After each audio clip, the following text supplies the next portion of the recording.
दिल्ली के सीएम और आम आदमी पार्टी के मुखिया अरविंद केजरीवाल ने बीती शाम सीए को लेकर एक बयान जारी करते हुए केंद्र की मोदी सरकार पर जमकर हमला बोला। अरविंद केजरीवाल ने कहा कि केंद्र का कहना है कि अगर बांग्लादेश, पाकिस्तान और अफगानिस्तान के अल्पसंख्यक भारतीय नागरिकता लेना चाहते हैं तो उन्हें इसकी अनुमति दी जाएगी।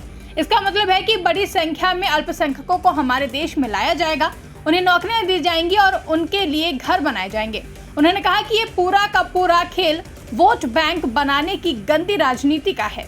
आप भी सुनिए। भाजपा की केंद्र सरकार ने सीए लागू करने का नोटिफिकेशन जारी किया है। 10 साल देश पे राज करने के बाद ऐन चुनाव के पहले इन लोगों को सीए की बात करनी पड़ रही है।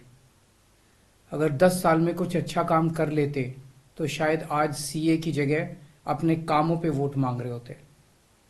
आज देश के सामने सबसे बड़ी समस्या महंगाई और बेरोजगारी की है। किसी को भी घर चलाना मुश्किल हो रहा है, इतनी ज्यादा महंगाई हो गई है, कमर तोड़ महंगाई हो रही है। उधर हमारे युवा दर दर की ठोकरें खा रहे हैं रोजगार के लिए, उनके ऊपर डंडे लाठियां बरसाई जा रही हैं। ऐसे में सरकार बेरोजगारी और महंगाई का समाधान ढूंढने की बजाय सीए की बात कर रही है, तो ये बड़े दुख की बात है। ये सीए आखिर है क्या? बीजेपी की केंद्र सरकार का कहना है कि 3 देश, बांग्लादेश, पाकिस्तान और अफगानिस्तान, इन 3 देशों के अल्पसंख्यक जो हैं वो अगर भारत की नागरिकता लेना चाहें तो उन्हें भारत की नागरिकता दे दी जाएगी। इसका मतलब बड़ी संख्या में यहां से अल्पसंख्यकों को हमारे देश में लाया जाएगा, उनको रोजगार दिए जाएंगे, उनके लिए घर बनाए जाएंगे, उनको यहां बसाया जाएगा। अजीब बात है ना। बीजेपी की केंद्र सरकार से हमारे बच्चों को रोजगार दिए नहीं जा रहे, पाकिस्तान से लोगों को लाके उनके बच्चों को रोजगार देना चाहते हैं। हमारे लोगों के पास तो घर नहीं है, भारत के तो ढेरों लोग बेघर हैं, लेकिन बीजेपी वाले पाकिस्तान से लोगों को लाके उन्हें भारत में बसाना चाहते हैं, उनको घर देना चाहते हैं। हमारे रोजगार उनके बच्चों को देना चाहते हैं, हमारे हक के घर उनमें पाकिस्तानियों को बसाना चाहते हैं। भारत सरकार का जो सरकारी पैसा हमारे परिवार और देश के विकास पे खर्च होना चाहिए, वो पैसा पाकिस्तानियों को भारत में बसाने पे खर्च किया जाएगा। इन 3 देशों में लगभग 2.5 से 3 करोड़ अल्पसंख्यक हैं। ये तीनों बहुत गरीब देश हैं। जैसे ही भारत के दरवाजे खुलेंगे, इन 3 देशों से भारी भीड़ हमारे भारत में आ जाएगी। अगर इन 2.5-3 करोड़ में से 1.5 करोड़ लोग भी भारत आ गए तो कौन देगा इनको रोजगार? कहां बसाओगे इनको? बीजेपी वाले अपने घर में बसाएंगे क्या इनको? इनके अपने घर में रखेंगे क्या इनको?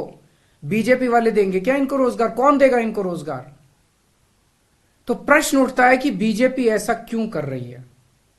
कई लोगों से मैंने बात की, कुछ लोगों का कहना है कि ये पूरा का पूरा खेल वोट बैंक बनाने की गंदी राजनीति है।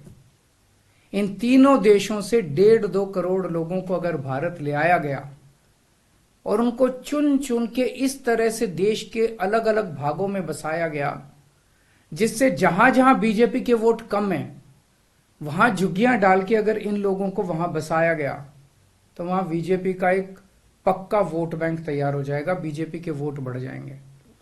और आने वाले इस चुनाव में तो नहीं, आने वाले भविष्य के चुनाव में बीजेपी को इससे बहुत बड़ा चुनावी फायदा मिल सकता है, ऐसा कुछ लोगों का कहना है। मुझे नहीं पता ये सच है कि गलत, लेकिन सबसे बड़ा प्रश्न है कि बीजेपी ये क्यों कर रही है। एक तरफ बीजेपी की हरियाणा सरकार हरियाणा के बच्चों को रोजगार देने में असमर्थ है। रोजगार के लिए हरियाणा सरकार अपने बच्चों को इजराइल भेज रही है। इजराइल में हम सब जानते हैं कि युद्ध चल रहा है, हमारे बच्चों को युद्ध में धकेला जा रहा है। अपने बच्चों को तो रोजगार है नहीं और पाकिस्तानियों को भारत लाके उनके बच्चों को रोजगार देना चाहते हो। मेरी तो यह बात बिल्कुल समझ से परे है। बीजेपी वाले पूरी दुनिया से बिल्कुल उल्टा चल रहे हैं। पूरी दुनिया में कोई भी देश अपने पड़ोसी देशों के गरीबों को अपने घर नहीं लाना चाहता। पड़ोसी देशों के लोगों को अपने देश में आने से रोकने के लिए पूरी दुनिया में हर देश तरह तरह के कानून बनाता है, बॉर्डर पे दीवारें लगाता है, बॉर्डर पे बिजली की तारें लगाई जाती हैं ताकि पड़ोसी देश का कोई भी व्यक्ति हमारे देश के अंदर ना आ सके। बीजेपी शायद अकेली पार्टी है पूरी दुनिया की जो पड़ोसी देश के गरीब लोगों को अपने देश में घुसाने के लिए दरवाजे खोल रही है, बिल्कुल उल्टा कर रही है। एक और बात है सोचने की, पिछले 10 सालों में 11 लाख से ज्यादा भारत के बड़े बड़े अमीर उद्योगपति और व्यापारी भारत छोड़ के चले गए। ये लोग भारत में फैक्ट्री चलाया करते थे, इंडस्ट्री चलाया करते थे, बड़े बड़े व्यापार किया करते थे, लाखों लोगों को नौकरी देते थे, रोजगार देते थे। ये बीजेपी की गलत नीतियों और उनके अत्याचार से तंग आके भारत छोड़ के चले गए। अगर बीजेपी को लाना ही है तो इन लोगों को वापस भारत लेके आओ ना, जो भारत छोड़ के चले गए। ये भारत आएंगे, इनके पास पैसा है, भारत में इन्वेस्ट करेंगे, नई नई फैक्ट्रियां खोलेंगे, नए नए व्यापार खोलेंगे, अपने बच्चों को रोजगार मिलेगा। ये क्या बदतमीजी है कि बांग्लादेश के, पाकिस्तान के और अफगानिस्तान के लोगों को हमारे देश में लाके बसाएंगे और उनको हमारे बच्चों के हक के रोजगार उनको देंगे। ये लोग कह रहे हैं कि 2014 के पहले आए हुए घुसपैठियों को इन नागरिकता दी जाएगी। ऐसा नहीं है, ये तो शुरुआत है। एक बार ये सिलसिला चालू हो गया, एक बार दरवाजे खुल गए तो फिर बहुत बड़ी संख्या में पाकिस्तानी और बांग्लादेश से लोग भारत में आने लगेंगे।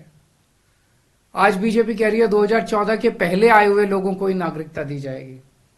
देख लेना, अगले चुनाव में ये बीजेपी वाले इस तारीख को बढ़ा के 2024 कर देंगे कि 2024 के आए हुए पहले वाले लोगों को दी जाएगी और फिर इसे और आगे बढ़ा देंगे। मोटी मोटी बात यह है कि पाकिस्तानियों और बांग्लादेशियों के लिए भारी संख्या में भारत आने के लिए बीजेपी सरकार ने दरवाजे खोल दिए। ये देश के लिए बेहद खतरनाक है और इसका सबसे ज्यादा खामियाजा उत्तर पूर्व नॉर्थ ईस्टर्न स्टेट्स भुगत रहे हैं, खासकर आसाम के लोगों की भाषा और संस्कृति खतरे में पड़ चुकी है क्योंकि वहां पे बांग्लादेश से इतनी बड़ी संख्या के ऊपर इलीगल माइग्रेशन हुआ है। अब बीजेपी कह रही है कि इलीगल माइग्रेंट जो आए हैं उनको हम नागरिकता देंगे, उनको हम बसाएंगे, आसाम में बसाएंगे। आसाम के लोग बहुत नाराज हैं। एक तरह से देखा जाए तो हेमंत बिश्व शर्मा जो बीजेपी के मुख्यमंत्री हैं, उन्होंने धोखा दिया अपने लोगों को।